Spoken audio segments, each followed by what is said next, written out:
여러분, 평생 정말 열심히 모은 내 소중한 재산? 이걸 어떻게 하면 세금 걱정 좀 덜고 우리 가족에게 온전히 물려줄 수 있을까? 다들 이 고민하시잖아요. 중요가 맞을까, 상속이 맞을까? 오늘 이 두 가지 선택지를 속 시원하게 파헤쳐서 여러분에게 딱 맞는 자산 지키기 전략, 그 완벽한 타이밍을 찾아드릴게요. 맞아요. 바로 이 질문이 모든 고민의 시작점이죠. 우리나라 상속, 증여세율이요. 와, 최대 50%까지 갑니다. 이게 무슨 뜻이냐면 진짜 아무 계획 없이 있다가는 내가 평생 모은 재산의 절반이 그냥 세금으로 사라질 수도 있다는 거예요. 생각만 해도 아찔하지 않으세요? 자, 그래서 자산을 넘겨주는 길은 크게 두 가지가 있는 거예요. 하나는 살아있을 때 미리 주는 증여, 다른 하나는 돌아가신 후에 남겨지는 상속. 그러니까 계획적으로 미리 주느냐, 아니면 나중에 한 번에 넘어가느냐, 이 둘의 차이점만 딱 알아도 절세 첫 단추는 제대로 꿰는 겁니다. 자, 그럼 첫 번째 열쇠, 증여부터 한번 제대로 파헤쳐 볼까요? 이걸 그냥 돈 미리 주는 거 이렇게 생각하시면 절대 안 돼요. 이건요, 세법이 우리한테 이거 써서 세금 아끼세요 하고 만들어준 아주 강력한 도구를 활용하는 뭐랄까 하나의 기술이라고 봐야 합니다. 증여세 개념, 사실 되게 간단해요. 살아있는 사람이 다른 사람한테 공짜로 재산을 주면 누가 세금을 낸다? 받은 사람이 낸다. 이게 끝이에요. 근데 여기서 제일 중요한 포인트, 누가 낸다고요? 맞아요. 받은 사람. 이거 꼭 기억해 두셔야 합니다. 자, 지금부터 진짜 집중하셔야 돼요. 이게 바로 증여 전략의 심장입니다. 핵심 규칙은 바로 10년 주기라는 건데요. 이게 뭐냐면 세금 없이 줄 수 있는 돈의 한도가 있잖아요. 그게 10년마다 리셋돼서 다시 꽉 채워진다는 거예요. 와, 이거 마치 10년마다 알아서 돈이 꽉 차는 그런 비과세 마법 통장 같은 거죠. 그럼 이 10년 주기 이걸 도대체 어떻게 써먹냐? 자, 이 타임라인 한번 보세요. 아주 그냥 딱 떨어집니다. 아이가 딱 태어났을 때 2천만 원, 그리고 10살 되면 또 2천만 원, 마지막으로 성인이 되는 20살에는 5천만 원. 이렇게 딱 세 번만 챙겨주면요, 우리 아이가 20살이 되는 순간 세금 단 한 푼 안 내고 9천만 원이라는 엄청난 종잣돈이 만들어지는 거예요. 보세요. 시간이야말로 최고의 절세 도구라니까요. 근데 여러분, 이게 끝이 아니에요. 2025년부터는요. 와, 진짜 파격적인 보너스가 하나 더 생깁니다. 그게 뭐냐? 바로 혼인 출산 공제라는 건데요. 이건 거의 정부가 주는 역대급 선물이라고 봐야죠. 그래서 대체 얼마를 더 받을 수 있냐? 자, 계산 한번 해볼까요? 원래 성인 자녀한테 5천만 원까지는 세금이 없었잖아요. 여기에 이번에 새로 생긴 특별 공제 1억 원이 플러스 됩니다. 그럼 합이 얼마죠? 1억 5천만 원. 부모님 한 분한테 이만큼을 세금 없이 그냥 받을 수 있게 되는 거예요. 와, 진짜 엄청난 금액이죠? 아니, 여기서 끝이 아니라니까요. 만약에 신랑 쪽, 신부 쪽 양가에서 이 혜택을 최대로 활용한다? 그럼 각각 1억 5천씩 받아서 합이 무려 3억 원입니다. 3억. 야, 이 정도면 정말 내 집 마련의 꿈에 엄청난 디딤돌이 되는 거죠. 자, 지금까지 증여라는 아주 스마트한 기술을 봤는데 이제 상속으로 한번 넘어가 볼게요. 보통 사람들이 이렇게 생각해요. 증여는 증여고 상속은 상속이지. 따로따로 아니야?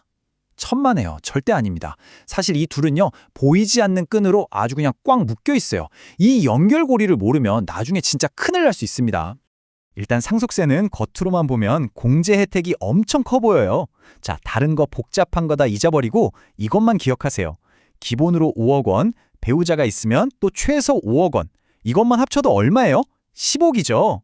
그러니까 재산 10억까지는 상속세가 빵원이네 하는 계산이 나오는 거예요. 이것만 딱 보면 에이, 그냥 상속받는 게 낫겠네 싶으시죠? 하지만 바로 여기에 아주 결정적인 함정이 숨어 있습니다. 만약에 돌아가시기 전에 자녀한테 재산을 미리 좀 줬다? 그러면 얘기가 완전히 달라집니다. 이게 바로 상속세 계산을 순식간에 머리 아프게 만드는 주범이거든요. 바로 10년 합산 규칙이라는 아주 무서운 룰 때문이에요. 이게 뭐냐면 국세청이 돌아가신 날을 기준으로 시간을 거꾸로 돌려서 딱 10년 동안 자녀한테 갔던 돈을 귀신같이 다 찾아내요. 그리고 그 돈을 어떻게 하냐? 전부 다 다시 원래 상속재산에 합쳐버립니다. 그럼 어떻게 되겠어요? 상속재산 덩치가 확 커지면서 세금 폭탄을 맞게 되는 거죠. 그러니까 미리 줬다고 해서 절대 안심하면 안 된다는 겁니다. 아니, 그럼 도대체 어쩌라는 거냐? 증여냐, 상속이냐, 뭘 해야 하냐? 정답은 딱 하나입니다. 내 재산이 얼마냐에 따라 다르다. 자, 지금부터 여러분의 자산 규모에 딱 맞는 맞춤 전략을 3단계로 깔끔하게 정리해 드릴게요. 자, 첫 번째 케이스. 내 총자산이 10억 원이 안 된다 하시는 분들입니다. 이 경우에는요, 솔직히 크게 고민하실 필요가 없어요. 복잡하게 미리 증여하고 이런 거 잠시 잊으셔도 됩니다. 그냥 10억 원까지는 세금이 거의 없는 그 넉넉한 상속공제를 쓰시는 게 제일 똑똑하고 제일 간단한 방법이에요. 상속세 걱정은 진짜 안 하셔도 괜찮습니다. 자, 두 번째. 내 자산이 한 10억에서 30억 원 사이다. 바로 이 구간부터는 진짜 전략이라는 게 필요해집니다. 이 구간의 핵심 키워드는 바로 가치 상승이에요. 무슨 말이냐면 앞으로 막 오를 것 같은 부동산이나 이 주식은 대박 나겠다 싶은 게 있잖아요. 그러면 지금 상대적으로 쌀 때 미리 증여하는 게 무조건 유리합니다. 왜냐? 증여는 그 주는 시점의 가격으로 세금이 딱 하고 고정되거든요. 나중에 그게 10배가 오르든 100배가 오르든 추가 세금이 없다는 거죠. 이게 진짜 꿀팁입니다. 자, 그리고 마지막 세 번째. 자산이 30억 원을 훌쩍 넘는다 하는 경우입니다. 이때는요, 한 단계 더 나아간 기술, 바로 세대 생략 증여를 생각해 봐야 합니다. 말 그대로 자녀를 건너뛰고 손주한테 재산을 바로 주는 거예요. 물론 세금이 30% 더 붙기는 해요. 하지만 자녀한테 한 번, 또 손주한테 한 번 이렇게 두 번 낼 세금을 딱 한 번으로 줄이는 거잖아요. 전체 판을 놓고 보면 이게 훨씬 더 큰 절세가 될 수 있다는 겁니다. 자, 지금까지 말씀드린 모든 전략을 딱 꿰뚫는 하나의 키워드가 있어요. 그게 뭘까요?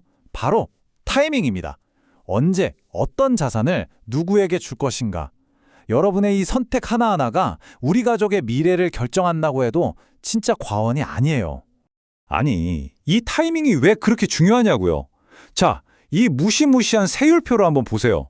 세금을 매기는 기준 금액이 커지면 커질수록 세율이 10%에서 시작해서 50%까지 그냥 수직으로 올라가잖아요.